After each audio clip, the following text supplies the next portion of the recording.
Do you trust me? It's an iconic line from a lot of movies, but more specifically for my purposes, it's from the Disney movie Aladdin. Aladdin asks this of Princess Jasmine when they're running from law enforcement and are about to jump out of a window and escape the first time they ever meet. It's basically like their first date, right? Well, from an outside perspective, it seems pretty crazy and like it would be a major red flag for Jasmine, like she should just hightail it out of there and never talk to Aladdin again.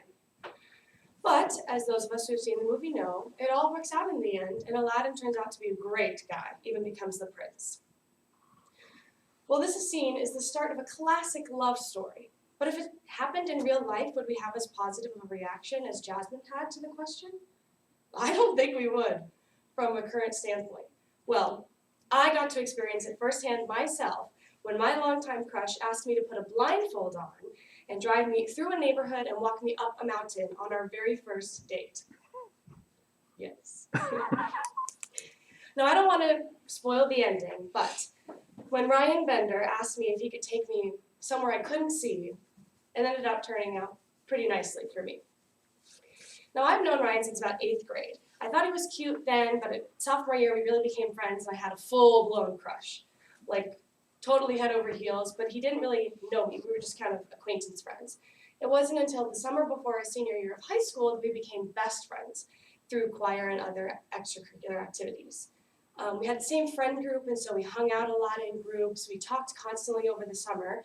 And so when senior year started, he would wait for my friend and I after class, and we would all walk to our cars and chat by our cars and then go our separate ways.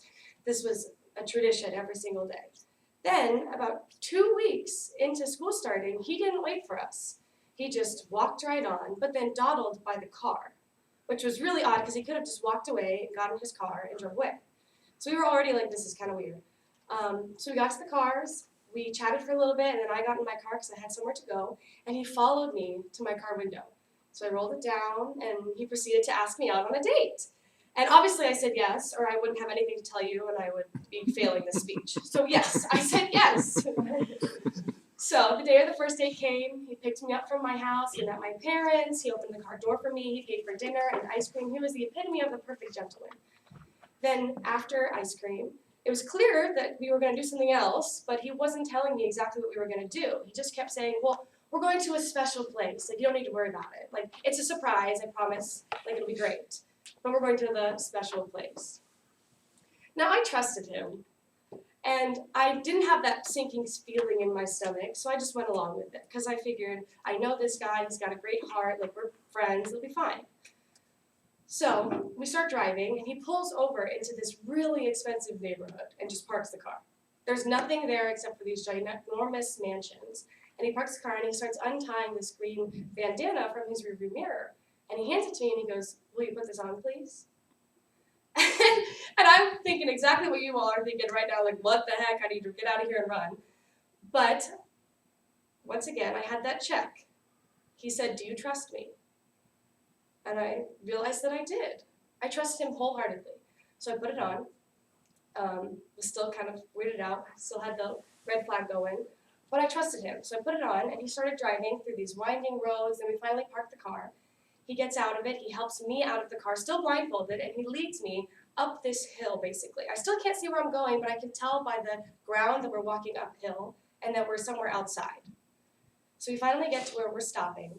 And it's basically like a plateau, and he sets a couple things up. I'm still blindfolded, and then he finally says, okay, you can take the blindfold off.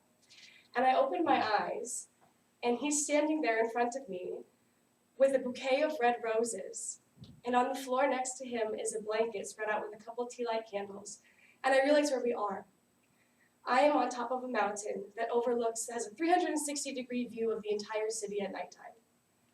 I can see everything. Everywhere I turn, I see bright lights. It's beautiful. It's this gorgeous hometown that I've grown up in. And there's this great guy standing in front of me with red roses. So I finally bring my attention back to him, and he asks me the question that I was hoping to hear but didn't know I would hear. He goes, Bree, will you be my girlfriend? And I said yes, and I ended up having my very first kiss on the top of that mountain. And he got me home on time, and it was a great first date. Now, this sounds like something that you would hear straight out of a romance movie, right? That's what I thought, was that this couldn't be real, it wasn't, but it was all because of him.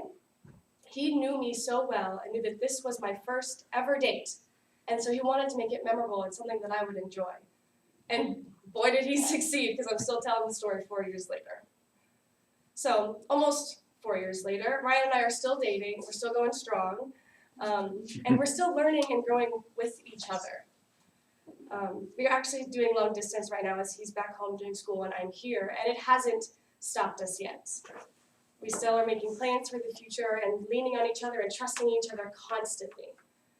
Now, if I had told my 8th grade self that this was going to happen with the Ryan Bender from middle school, oh, she would drop dead. She would not believe me.